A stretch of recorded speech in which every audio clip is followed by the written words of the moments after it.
আজ 22শে জানুয়ারি উদ্বোধন হয়ে গেল রাম মন্দির। রামলালার মূর্তি স্থাপনের জন্য শুভ সময় ছিল মাত্র কিছু সেকেন্ড। এই মুহূর্ত শুরু হয়েছিল 22শে জানুয়ারি বেলা 12টা বেজে 29 মিনিট 8 সেকেন্ডে।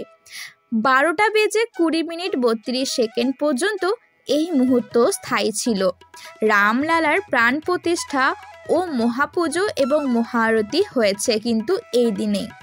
তবে 22শে জানুয়ারি দিনটিকেই বেছে কেন নেওয়া হলো? বা বলা যেতে পারে যে রামনবমী তো অন্য দিনে ছিল, কিন্তু তার পরিবর্তে আজকের দিনটি কেন হলো? তাহলে চলুন জেনে নিই যে কেন হলো, এবং তার সঙ্গে সঙ্গে আমরা জানবো রামের জন্ম কাহিনীও। হিন্দু ক্যালেন্ডার অনুসারে 22শে জানুয়ারি পৌষ মাসের শুক্লপক্ষের দ্বাদশী তিথি, নক্ষত্র মৃগশিরা ও যোগ ব্রহ্ম সকাল 8টা 47 মিনিট পর্যন্ত, এরপর ইন্দ্রযোগ হবে। জ্যোতিষীদের মতে 22শে জানুয়ারি কর্ম দ্বাদশী। এই দ্বাদশী তিথিটি ভগবান বিষ্ণুকে উৎসর্গ করা হয়েছে। কথিত আছে এই দিনে ভগবান বিষ্ণু কচ্ছপের রূপ ধারণ করেছিলেন। ধর্মীয় গ্রন্থ অনুসারে এই দিনে ভগবান বিষ্ণু কচ্ছপের অবতার গ্রহণ করেছিলেন এবং সমুদ্র মন্থনে সাহায্য করেছিলেন।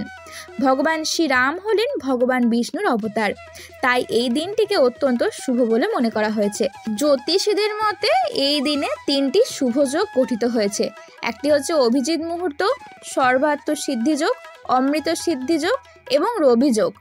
তাই এই দিনটিকে যে কোনো শুভ কাজ করার জন্য খুবই শুভ বলে মনে করা হয়েছে।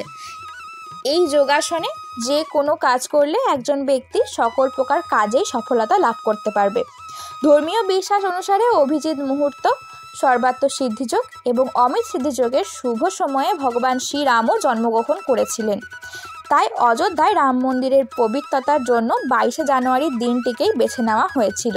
এবার আসি শ্রীরামচন্দ্রের জন্মের কাহিনীতে। রামায়ণ অনুসারে শ্রীরামচন্দ্র রামনবমীর দিনে জন্মগ্রহণ করেন। রামকে এই পৃথিবীতে জাতশ্রেষ্ঠ পুরুষ বলে মনে করেন তাদের অনুগামীরা। কিন্তু জানেন কি, আসলে নারদের অভিশাপে জন্ম হয়েছিল শ্রীরামচন্দ্রের। তার জন্মের পেছনে রয়েছে এক কিংবদন্তি রাজা রানীর আকর্ষণীয় কাহিনী। এই রামনবমীতে বা আজকে 22শে জানুয়ারির দিনটি হচ্ছে সবচেয়ে উপযুক্ত, যেদিনে আমরা এই রামের জন্ম তিথি বা রামের জন্ম কাহিনীটিকে নিয়ে আলোচনা করতে পারি। তো সেই কাহিনী অনুসারে রামায়ণের রচয়িতা যিনি ছিলেন ঋষি বাল্মীকি, তিনি বলে গেছেন যে সেই কাব্য মতে অযোধ্যা রাজা দশরথের 3 রানী কৌশল্যা, কৈকেয়ী এবং সুমিত্রা, কিন্তু তাদের কারোরই কোনো সন্তান ছিল না। উত্তরাধিকারী পাওয়ার আশাতে রাজা দশরথ ঋষি সিংহ মুনির পৌরোহিত্যে এক বিশাল যজ্ঞ শুরু করেন। এই যজ্ঞটাকে আমরা জানি যে অশ্বমেধ যজ্ঞ নাম ছিল। তাই যজ্ঞের শেষে অগ্নিদেব যজ্ঞের আগুন থেকে বেরিয়ে আসেন এবং তার আশীর্বাদ হিসেবে এক বাটি পায়েস উপহার দেন তিনি রাজা দশরথকে। 3 রানী এই পায়েস ভাগ করে খেলে তাদের গর্ভে পুত্র সন্তান জন্মাবে বলে বরদান দেন অগ্নিদেব। এই সময়ই লঙ্কার রাজা রাবণ তার এলাকায় ভয়ঙ্কর অত্যাচার শুরু করেন। ব্রহ্মার আরাধনা করে রাবণ এমন এক বর পেয়েছিল যাতে কোনো দেবতা, গান্ধর্ব, যক্ষ কিংবা রাক্ষস কেউই তাকে হত্যা করতে পারবে না। কোনো মানুষের পক্ষে তাকে বধ করা সম্ভব নয় জেনে ও বুঝে এবং নিজেকে অপরাজেয় বীর পুরুষ ভেবে দশানন রাবণ আরও স্বৈরাচারী হয়ে ওঠে। তারপর অত্যাচারের মাত্রা তো দিন দিন আরও বেড়ে যেতে থাকে।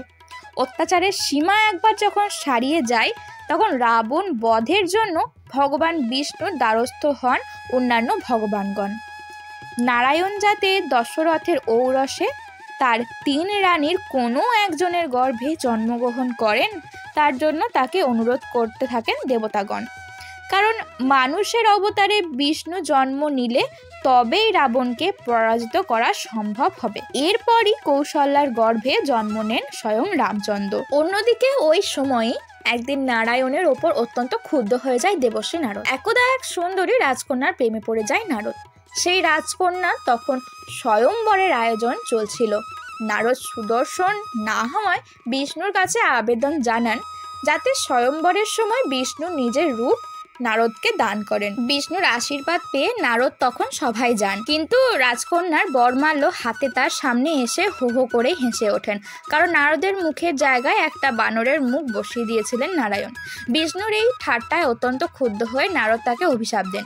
যেভাবে নিজের প্রেমকে কাছে না পেয়ে তিনি ব্যথিত হয়েছেন, সেরকমই কোনো এক দিন তার নিজের স্ত্রীকে হারিয়ে খুব দুঃখে কাতর থাকবেন স্বয়ং বিষ্ণু। আর তাই রামরূপে জন্মগ্রহণ করার সময় সীতার সঙ্গে চিরবিচ্ছেদের বিরহ ভোগ করতে হয়েছিল স্বয়ং নারায়ণ রূপী রামচন্দ্রকেও। এই একটি ঘটনার মাঝেই শ্রী রামচন্দ্রের জীবনে ঘটে যাওয়া পরপর দুটি ঘটনার বিস্তার সম্বন্ধে আমরা কিন্তু আজকে জেনে নিলাম। শ্রী রামচন্দ্রের জন্ম খ্রিস্টপূর্বাব্দ 5118 বছর আগে, নবমীর দিন বা অভিজিৎ মুহূর্তে। তবে জয় শ্রীরাম এবং রাধে রাধে বলে আজকে ভিডিওটি শেষ করছি। ভালো লেগে থাকলে লাইক, শেয়ার এবং সাবস্ক্রাইব করে পাশে থাকবেন। আর হ্যাঁ, কমেন্ট করতে ভুলবেন না।